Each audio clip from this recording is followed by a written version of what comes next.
Friends, welcome to the defence target by Sangam sir. आज का हमारा टॉपिक है उपराष्ट्रपति। और अगर आप किसी भी गवर्नमेंट एग्जाम की तैयारी कर रहे हैं जैसे यूपीएसआई, दिल्ली पुलिस, एसएससी, उसके लिए ये टॉपिक बहुत ही ज़्यादा इंपॉर्टेंट होने वाला है। तो इस वीडियो को बड़ा ध्यान से देखिए। जो भी क्वेश्चन उपराष्ट्रपति, प्रधानमंत्री, महान्यायवादी वगैरह से कोई भी क्वेश्चन बनेगा तो वो इसी वीडियो से बनेगा। इस वीडियो को बड़ा ध्यान से देखिए। Let's start our topic. भारतीय संविधान के किस अनुच्छेद के तहत उपराष्ट्रपति के पद का प्रावधान किया गया है? अनुच्छेद 63 के तहत किया गया है। अब देखते हैं नेक्स्ट क्वेश्चन। उपराष्ट्रपति पदेन सभापति होता है किसका? राज्यसभा का पदेन सभापति होता है। अनुच्छेद 64 एवं अनुच्छेद 89 एक में लिखा गया है। ये उपराष्ट्रपति पद अपनाया गया है, कहाँ से अपनाया गया है? ये अमेरिकी संविधान की तर्ज पर, अमेरिकी संविधान की तर्ज पर उपराष्ट्रपति का पद अपनाया गया है। नेक्स्ट क्वेश्चन देखते हैं।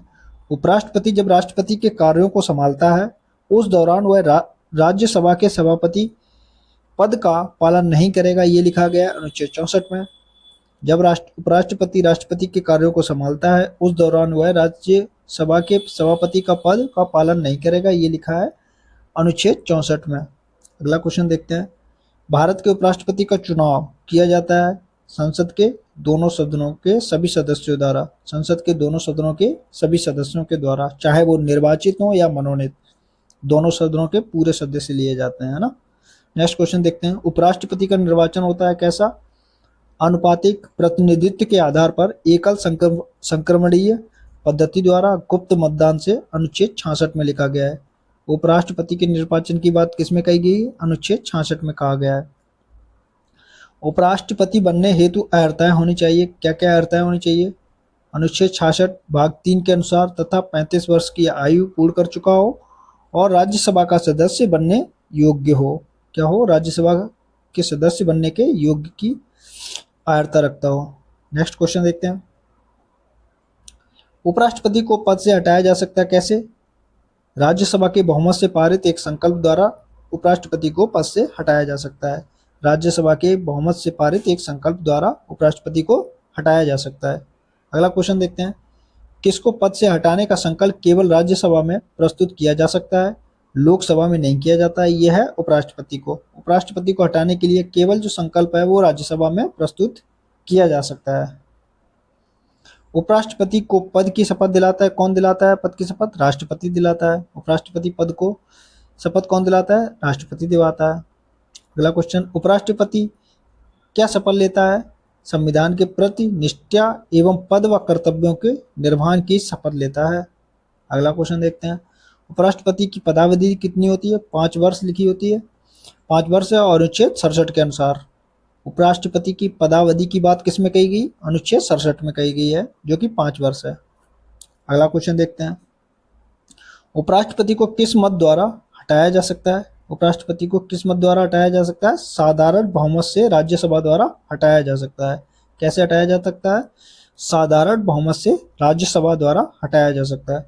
अगला क्वेश्चन देखते हैं। उपराष्ट्रपति द्वारा किस सदन की अध्यक्षता की जाती है जिसका वह सदस्य नहीं होता है?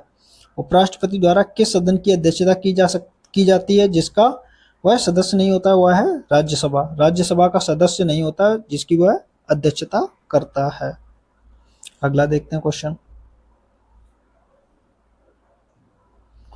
अगला क्वेश्चन है। उपराष्ट्रपति अन्य आकस्मिकताओं में राष्ट्रपति के कृत्यों का निर्वहन किसके तहत करता है? अनुच्छेद 70 में लिखा गया है कि राष्ट्रपति जब नहीं होगा तो उपराष्ट्रपति राष्ट्रपति का काम करेगा। ये किस में कहा गया? अनुच्छेद 70 में कहा गया है। अगला देखते हैं। उपराष्ट्रपति को वेतन किस पद के लिए दिया जाता है? उपराष्ट्रपति को वेतन राज्यसभा के सभापति पद के लिए दिया जाता है। अब देखते हैं नेक्स्ट क्वेश्चन। अनुच्छेद 97 के तहत उपराष्ट्रपति को राज्यसभा की सभापति के रूप में कितना वेतन मिलता है? वो है 4 लाख रुपए मिलता है। अनुच्छेद 97 में कितना वेतन मिलता है? 4 लाख रुपए। अगला देखते हैं। संविधान के किस अनुच्छेद के अंतर्गत प्रावधान किया गया है कि उपराष्ट्रपति कार्यवाहक राष्ट्रपति के रूप में भी कार्य कर सकता है? ये अनुच्छेद 65 में बोला गया है। किसमें बोला गया है? अनुच्छेद 65 में। संविधान के किस अनुच्छेद के अंतर्गत प्रावधान किया गया है कि उपराष्ट्रपति कार्यवाहक राष्ट्रपति के रूप में भी कार्य करता है? ये अनुच्छेद 65 में बोला गया है। नेक्स्ट क्वेश्चन देखते हैं। उपराष्ट्रपति का पद किस प्रकार रिक्त हो सकता है? स्वेच्छा से राष्ट्रपति को त्यागपत्र देकर किया जा सकता है। नेक्स्ट, उपराष्ट्रपति को हटाने के लिए सर्वप्रथम राज्यसभा द्वारा लाया गया प्रस्ताव तथा लोकसभा अपनी सहमति प्रदान करने पर पद रिक्त हो जाता है। ये प्रोसीजर है। अगला क्वेश्चन देखते हैं यहां से। जब उपराष्ट्रपति मृत्यु, त्यागपत्र, पदच्युत या अन्य कारणों से अपने कर्तव्यों को निभा नहीं पाता तो उपराष्ट्रपति कितने समय तक राष्ट्रपति के रूप में कार्य करता है? 6 महीने तक कर सकता है। अगला देखते हैं मंत्रिपरिषद और प्रधानमंत्री के बारे में। राष्ट्रपति को सहायता सलाह लेने के लिए एक मंत्रिपरिषद होगी जिसका प्रधान प्रधानमंत्री होगा। ये बात कही गई अनुच्छेद 74(1) में। राष्ट्रपति को सहायता व सलाह देने के लिए एक मंत्रिपरिषद होगी जिसका प्रधान प्रधानमंत्री होगा। अनुच्छेद 74(1) में बोला गया है ये। अब केंद्रीय मंत्रिपरिषद की संरचना कैसे बनती है? कैबिनेट मंत्री होते हैं जिसमें राज्य मंत्री होते हैं और उप मंत्री होता है। अब राज्य मंत्री में 2 मंत्री होते हैं, कैबिनेट मंत्री का सहायक और राज्य मंत्री स्वतंत्र प्रभार। अब हम देखते हैं नेक्स्ट क्वेश्चन।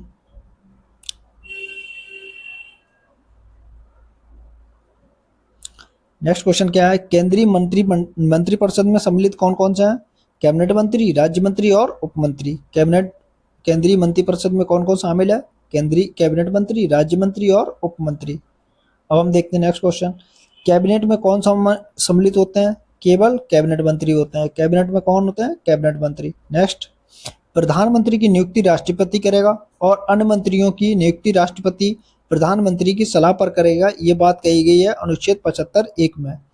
प्रधानमंत्री की नियुक्ति राष्ट्रपति करेगा और अन्य मंत्रियों की नियुक्ति राष्ट्रपति प्रधानमंत्री की सलाह पर करेगा। ये अनुच्छेद 75(1) में कहा गया है। अगला देखते हैं।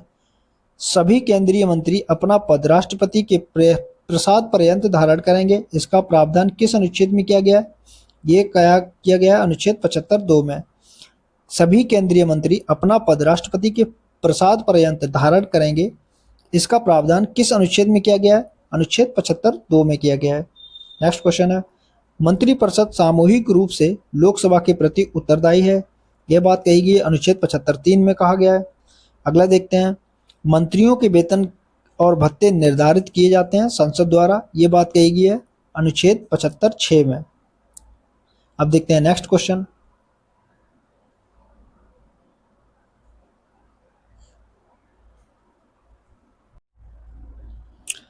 नेक्स्ट क्वेश्चन देखते हैं, संविधान के किस अनुच्छेद में मंत्रिमंडल शब्द का प्रयोग किया हुआ है? ये अनुच्छेद 352 के भाग 3 में कहा गया है। मंत्रिमंडल शब्द का प्रयोग अनुच्छेद 352(3) में किया गया है। अगला क्वेश्चन देखते हैं, मंत्रिमंडल में कौन कौन शामिल होते हैं? मंत्रिमंडल में प्रधानमंत्री सहित कैबिनेट मंत्री शामिल होते हैं।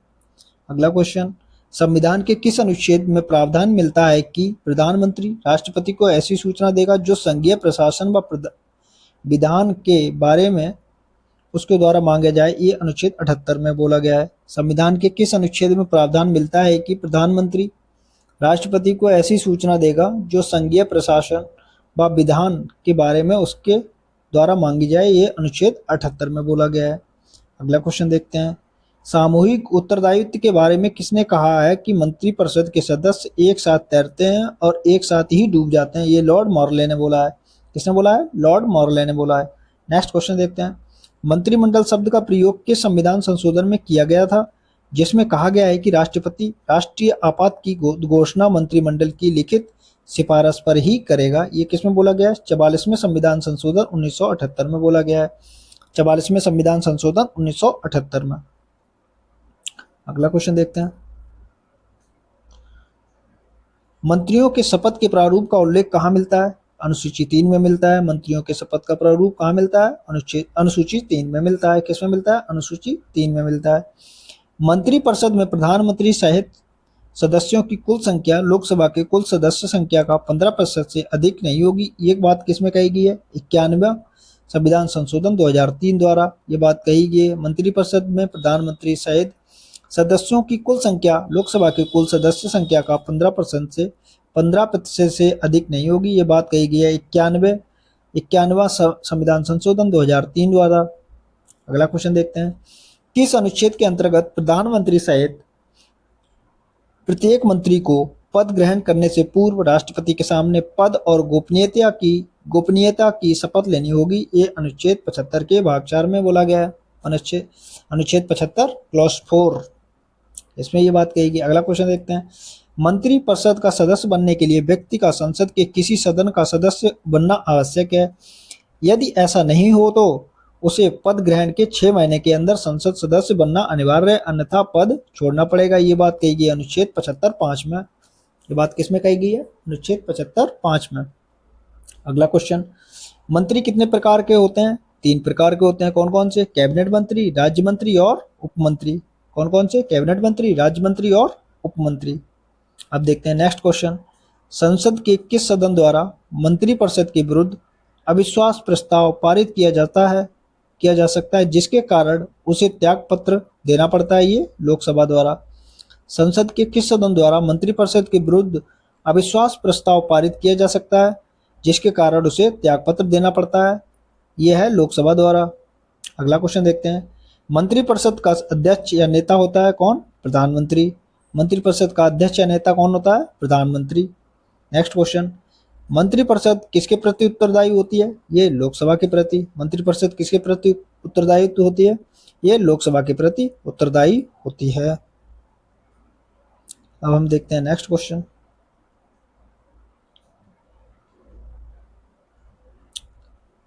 मंत्रिपरिषद सामूहिक रूप से लोकसभा के प्रति उत्तरदायी है, तो व्यक्तिगत रूप से उत्तरदायी होगी किसके लिए? राष्ट्रपति के लिए। व्यक्तिगत रूप से राष्ट्रपति के लिए उत्तरदायी है। अब देखते हैं नेक्स्ट क्वेश्चन। आमतौर पर प्रधानमंत्री सदस्य होता है किसका? लोकसभा का सदस्य होता है। आमतौर पर प्रधानमंत्री लोकसभा का सदस्य होता है।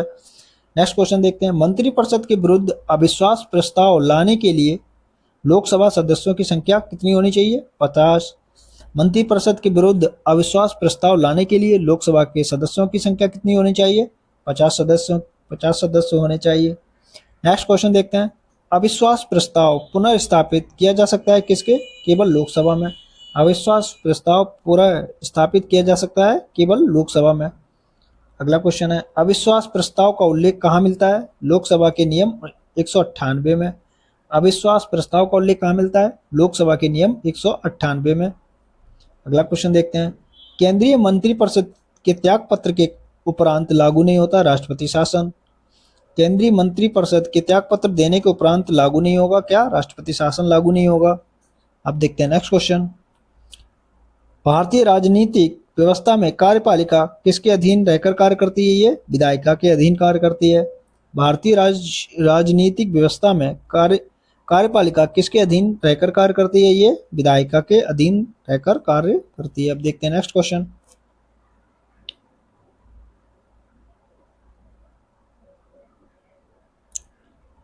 विभिन्न मंत्रालयों को वित्तीय संसाधनों का आवंटन किया जाता है वित्त मंत्रालय द्वारा। विभिन्न मंत्रालयों को वित्तीय संसाधनों का आवंटन किया जाता है किसके द्वारा? वित्त मंत्रालय द्वारा। अगला क्वेश्चन है। मंत्रालयों के बीच समन्वय कौन स्थापित करता है? कैबिनेट सचिवालय स्थापित करता है। मंत्रालयों के बीच समन्वय कौन स्थापित करता है? कैबिनेट सचिवालय। नेक्स्ट देखते हैं। केंद्रीय कैबिनेट सचिवालय किसके निर्देशनीय कार्य करता है? प्रधानमंत्री के आधार पर कार्य करता है।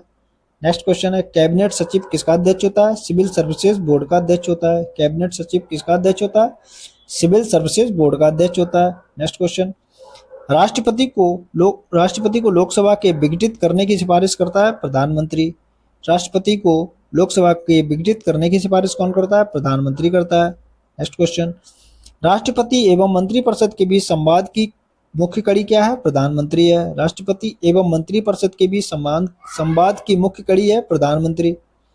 अगला क्वेश्चन देखते हैं। किसी मंत्री को त्यागपत्र देने अथवा राष्ट्रपति को उसे बर्खास्त करने की सलाह कौन दे सकता है? ये प्रधानमंत्री देता है। किसी मंत्री को त्यागपत्र देने अथवा राष्ट्रपति को उसे बर्खास्त करने की सलाह कौन देता है? प्रधानमंत्री देता है।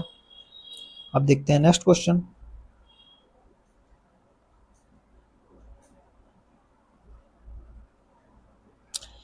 प्रधानमंत्री की मृत्यु अथवा त्यागपत्र से विघटित होती है क्या? मंत्रिपरिषद। प्रधानमंत्री की मृत्यु अथवा त्यागपत्र से विघटित होती है मंत्रिपरिषद। अब देखते हैं नेक्स्ट क्वेश्चन। राष्ट्रपति उसी व्यक्ति को प्रधानमंत्री नियुक्त करता है जो लोकसभा में बहुमत प्राप्त दल का नेता हो। राष्ट्रपति उसी व्यक्ति को प्रधानमंत्री नियुक्त करता है जो लोकसभा में बहुमत प्राप्त दल का नेता हो। नेक्स्ट क्वेश्चन देखते हैं। किन परिस्थितियों में राष्ट्रपति प्रधानमंत्री की नियुक्ति स्वयं के विवेक से कर सकता है? किन परिस्थितियों में कर सकता है? जब लोकसभा में किसी भी दल को स्पष्ट बहुमत न मिला हो तब। दूसरा पॉइंट, जब बहुमत वाले दल का कोई निश्चित नेता ना हो तब। और तीसरा है, प्रधानमंत्री की अचानक मृत्यु हो जाए और उसका कोई उत्तराधिकारी ना हो तब। अगला क्वेश्चन, संविधान के किस अनुच्छेद में प्रधानमंत्री के कर्तव्यों का वर्णन किया गया है? प्रधानमंत्री के कर्तव्यों का वर्णन अनुच्छेद 78 में किया गया है। किस में किया गया है? अनुच्छेद 78 में किया गया है। अगला क्वेश्चन, किसका यह कर्तव्य होगा कि वह राष्ट्रपति को संघ के प्रशासन से संबंधित मामलों के बारे में तथा मंत्रिपरिषद द्वारा लिए गए निर्णयों एवं विधायन के प्रस्तावनों के बारे में सूचित करे? ये किसका काम है? ये प्रधानमंत्री का काम है। अगला क्वेश्चन देखते हैं,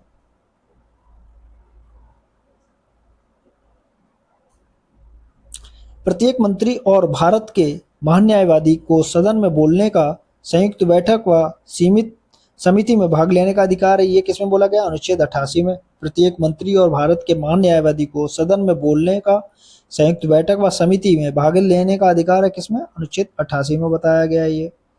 अगला क्वेश्चन, मंत्रिपरिषद केवल उस समय तक अपने पद पर रह सकती है जब तक उसे विश्वास प्राप्त है। ये लोकसभा में विश्वास प्राप्त है तब तक मंत्रिपरिषद बनी रहेगी।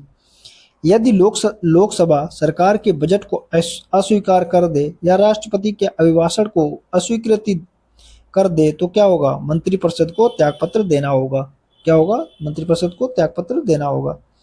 मंत्रियों द्वारा राष्ट्रपति को दी गई सलाह की जांच न्यायालय द्वारा नहीं की जा सकती है।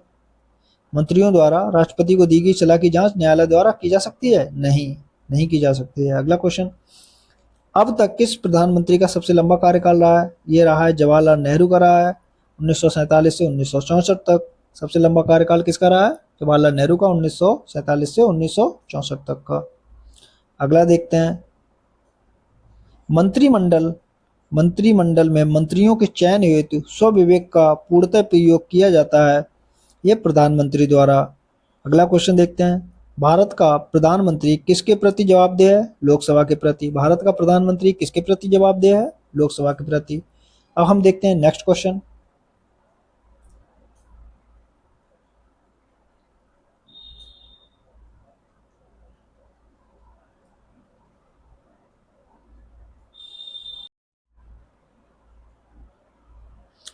नेक्स्ट क्वेश्चन है, देश की प्रथम महिला प्रधानमंत्री इंदिरा गांधी सदस्य थी, किसकी थी? राज्यसभा की। देश की प्रथम महिला प्रधानमंत्री इंदिरा गांधी सदस्य थी, राज्यसभा की।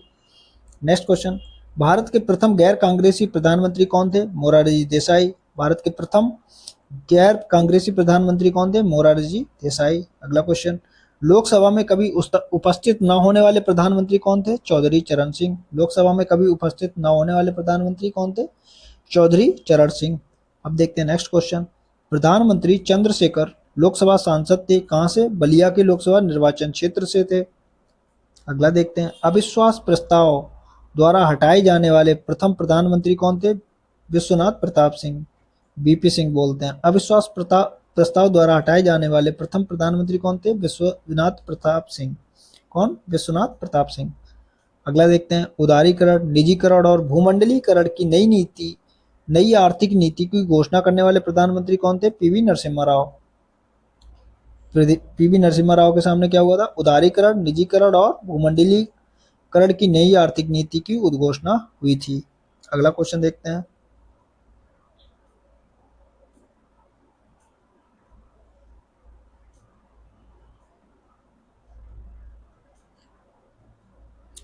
वह प्रधानमंत्री जो पद ग्रहण करते समय विधानसभा के सदस्य थे? H D Deve Gowda.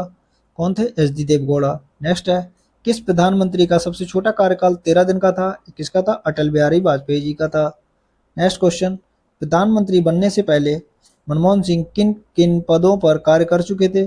भारत के वित्त मंत्री रह चुके थे, योजना आयोग के उपाध्यक्ष रह चुके थे, रिजर्व बैंक के गवर्नर रह चुके थे और अंतर्राष्ट्रीय मुद्रा कोष के प्रतिनिधि भी रह चुके थे। अगला क्वेश्चन, राष्ट्रीय सुरक्षा समिति का प्रधान कौन होता है? प्रधानमंत्री होता है। राष्ट्रीय सुरक्षा समिति का प्रधान कौन होता है? प्रधानमंत्री होता है। नेक्स्ट देखते हैं, council of scientific and industrial research का अध्यक्ष कौन होता है? प्रधानमंत्री होता है। Council of scientific and industrial research का अध्यक्ष कौन होता है? प्रधानमंत्री होता है। नेक्स्ट, स्वच्छ भारत में प्रथम बार संसदीय सचिव का पद किस वर्ष सृजित किया गया था? 1951 में किया था। स्वतंत्र भारत में प्रथम बार संसदीय सचिव का पद किस वर्ष सृजित किया गया था? 1951 में किया गया था। संघीय मंत्रिमंडल का पुनर्गठन किसकी रिपोर्ट पर आधारित था? संघीय मंत्रिमंडल का पुनर्गठन किसकी रिपोर्ट पर आधारित था? गोपाल स्वामी अयंगर की रिपोर्ट पर आधारित था। किसकी? गोपाल स्वामी अयंगर की रिपोर्ट पर आधारित था। अब देखते हैं next question.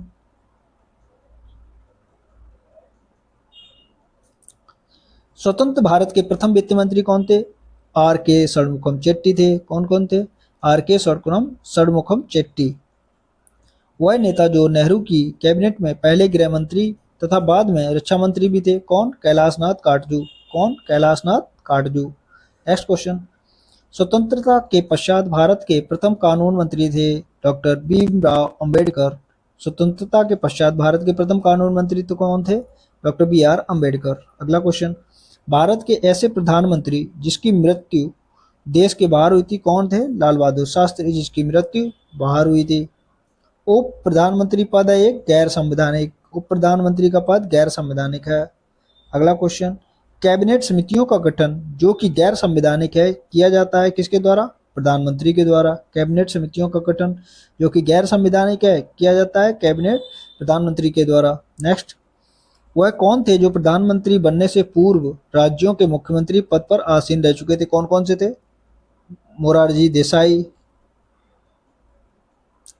Chaudhary Charan Singh, VP Singh, Narasimha Rao, S D Devegowda और नरेंद्र मोदी।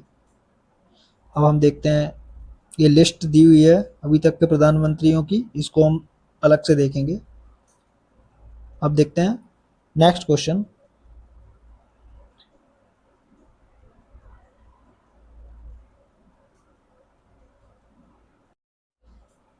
हम देखते हैं नेक्स्ट क्वेश्चन। महान्यायवादी या अटॉर्नी जनरल के बारे में। भारतीय संविधान के महान्यायवादी के पद का उल्लेख अनुच्छेद 76 में लिखा गया है। भारतीय संविधान में महान्यायवादी के पद का उल्लेख है अनुच्छेद 76 में। अगला देखते हैं। राष्ट्रपति उच्चतम न्यायालय का न्यायाधीश नियुक्त होने हेतु अहिर्त व्यक्ति को भारत का महान्यायवादी नियुक्त करेगा का उल्लेख है अनुच्छेद 76(1) में। किसमें है? अनुच्छेद 76(1) में। Next question. राष्ट्रपति किस प्रकार की योग्यता रखने वाले व्यक्ति को अटॉर्नी जनरल या महान्यायवादी नियुक्त करता है? उच्चतम न्यायालय के न्यायाधीश नियुक्त होने हेतु अहिर्त व्यक्ति को महान्यायवादी नियुक्त करता है। नेक्स्ट क्वेश्चन है। महान्यायवादी किसके प्रसाद पर्यंत पद धारण करता है? ये राष्ट्रपति के। महान्यायवादी किसके प्रसाद पर्यंत पद धारण करता है? ये राष्ट्रपति के। नेक्स्ट क्वेश्चन देखते हैं। महान्यायवादी के अधिकार व कर्तव्यों का वर्णन किसमें? अनुच्छेद 76 के 2 में। महान्यायवादी के अधिकार व कर्तव्यों का वर्णन है अनुच्छेद 76 2 में। अगला क्वेश्चन देखते हैं। अटॉर्नी जनरल के दोनों सदनों की कार्यवाही में भाग ले सकता है, विचार अभिव्यक्त कर सकता है, परंतु मतदान नहीं कर सकता है। यह उल्लेख है अनुच्छेद 88 में। अटॉर्नी जनरल संसद के दोनों सदनों की कार्यवाही में भाग ले सकता है, विचार अभिव्यक्त कर सकता है, परंतु मतदान नहीं कर सकता है। इसका उल्लेख किसमें है? अनुच्छेद 88 में। अगला क्वेश्चन देखते हैं। भारत के प्रथम महान्यायवादी थे कौन? MC शीतलवाड़। कौन थे? MC शीतलवाड़ भारत के प्रथम महान्यायवादी थे। अगला देखते हैं। MC शीतलवाड़। भारत सरकार का सर्वोच्च विधिक अधिकारी कौन होता है? महान्यायवादी होता है। भारत सरकार का सर्वोच्च विधिक अधिकारी कौन होता है? महान्यायवादी होता है। किसको भारत के सभी न्यायालयों की में सुनवाई का अधिकार है? महान्यायवादी। अनुच्छेद 76 3 में लिखा हुआ है। अगला क्वेश्चन देखते हैं। महान्यायवादी को सहायता देने के लिए कौन कौन होते हैं? एक सॉलिसिटर जनरल होता है, दो अतिरिक्त सॉलिसिटर जनरल होते हैं। एक सॉलिसिटर जनरल होता है तथा दो अतिरिक्त सॉलिसिटर जनरल होते हैं। अब हम देखते हैं नेक्स्ट क्वेश्चन।